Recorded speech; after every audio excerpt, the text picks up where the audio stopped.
Hello everyone, welcome to Insurance Education. My name is Raymond Macmillan. In our last video we dealt with risk management part 1. Part 2 of risk management today, we want to look at what insurers do in managing risks. There are 3 processes that insurers consider. 1 would be risk identification, 2 risk analysis, and 3 risk control. Very simple. Risk identification, when Mrs. Jones, let's say Mrs. Jones comes in, she sits before you, she wants to insure a private dwelling house. The insurer would use usually a proposal form to identify the risk, and they would take all the details via the proposal form.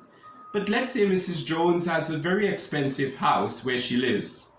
The insurer may not be satisfied with the information they've received on the proposal form. Or even for a commercial venture, there are other risk identification measures, like they can take a site visit, they can meet with the client, they can call the client on a telephone to get more information, or even have what is called a survey, have a professional surveyor go and survey the premises and bring a report back.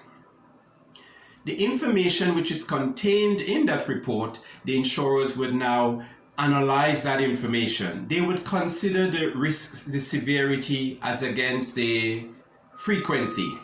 For instance, let's take a practical example with motor insurance. The information which the insurer has identified in the first process of risk management, they would analyze to see, well, how many claims has this person had? And what is the age group that has the most claims? They would look at the frequency of those claims from usually the history has shown that young drivers has a high frequency of claims. Therefore, the third step, which we'll get to shortly, would be how do you control that? And that's what the analysis does. Let's take another class of business.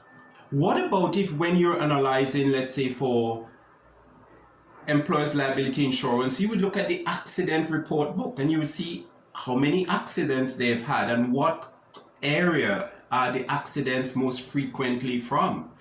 That's a good analysis. So you would say, what measures can I employ to control or eliminate that risk becoming reality in the future? So we've looked at motor insurance, we've looked at employer's liability insurance. What about if we look at another class of insurance? Let's take, for instance, public liability, where you have individuals coming in, third parties coming on the premises. You can see how frequently, how many individuals come, you would consider the turnover. A company that is turning over £10 million worth of income has a greater chance of something going wrong with the individuals visiting the premises than someone who is only turning over £100. Let's make it a bit more reasonable. I mean 100,000. So therefore, that's where the information would be analyzed. Let's take business interruption. We recently had the COVID-19 claims in the UK, in that territory, where ordinary commercial businesses initially were denied, and then the Supreme Court said, no, according to the wording, you should get compensation. Prior to those individuals becoming insured, I hope the insurers analyze their accounts, their statement of accounts, to see what the turnover was like. Because if you have to pay a claim now, you would compare to make sure that there was the same trend 12 months, 24 months prior, that the business was earning or going toward that amount of earnings. That's the second process of you analyze the information in respect of frequency and severity. The third aspect now is a little more, that takes a lot of the work, which is risk control. For some industries, you cannot ask the client to get rid of the most hazardous process. For example, a motor manufacturer, there would be spray painting, and in that process, this spray painting would be the highest exposure. You can't tell the manufacturer, get rid of the spray painting, because that's integral to how they earn their money. What you can do is now employ risk control measures. Rather than the spray painting boot being part of the same floor with the welding, the sanding, you can have a dedicated spray painting area, not even under the same roof, but maybe some steps away, some distance away from the main production area, where it is contained there, and therefore you have now controlled the risk by removing the most hazardous part to another area. Another option can be if there is somebody, let's say down the road, a specialist, and they specialize, they are good at spray painting, you can transfer the risk to that person so that most hazardous part is no longer an exposure right here where the other processes are taking place. Think of somebody who manufactures plastic. You have that exposure which is integral to how they earn their money. So it's not always practical to ask the client to eliminate or get rid of the exposure. The most you can do is manage it at that point. We want to look at risk control in other areas. You can have pre-loss risk control or post-loss risk control. Pre-loss, before the loss becomes reality, you can ask for a motor insurance, you can ask the client to install an effective alarm. That's before loss even occurs. Or let's take a supermarket.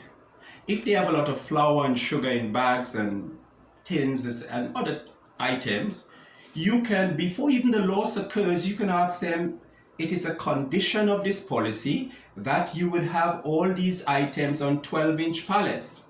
Pre-loss control. Let's apply post-loss control. So the loss has occurred. What you can do as the insurer, you can ask the client, and it is part of the policy conditions as a matter of fact, where the insured needs to behave as though they have no insurance, and if they can remove undamaged property to a safe, maybe raise them on some heights to prevent if there's flooding, or if there's a fire in one area in the kitchen, that's where you use the fire extinguisher without risking health or life to contain the fire there. So therefore, it's those post-loss control measures. Post-loss control measures, as an insurer, you may want to insist that the client has sprinklers, fire hose reels, or a fire blanket in the kitchen. All those are post-loss control measures. Well, now that we've identified the risks, we've analyzed the risks, we've applied pre and post risk control measures, we have those in place. What can you do? After all of that, the insurer or other entities can transfer the risks. Therefore, Mrs. Jones, client, can transfer the risks which she faces as an individual or company to an insurance company. That's one measure. So you know you pay a known premium for that unknown exposure. You transfer that to an insurance company, you can sleep better in the night. But guess what, ladies and gentlemen? If an insurance company takes on a lot of risks in a territory, hundreds or thousands, they themselves can transfer some of that risk to a reinsurer. So you see in the risk transfer mechanism, these are the financial control measures. Another financial control measure which is in place is where the insured via a contract, let's say you have a landlord-tenant arrangement, the landlord can transfer some of that risk by means of a contract to the tenant. So you see those are some of the risk control measures, risk transfer measures which are available. Finally, there are industries in the UK, internationally as well, in Asia. One of them is called ARMIC for short, the Association of Risk Managers.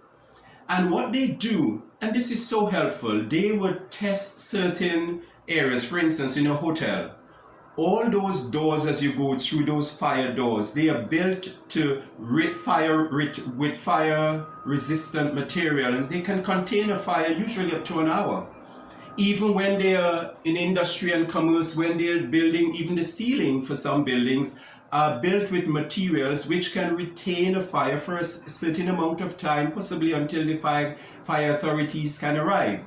And that's where the Association of Risk Managers, they come together and formalize so that commercial enterprises can adopt the risk management approach as the culture of the business. Every area of the business is looked at to help reduce or eliminate the chances of a loss occurring.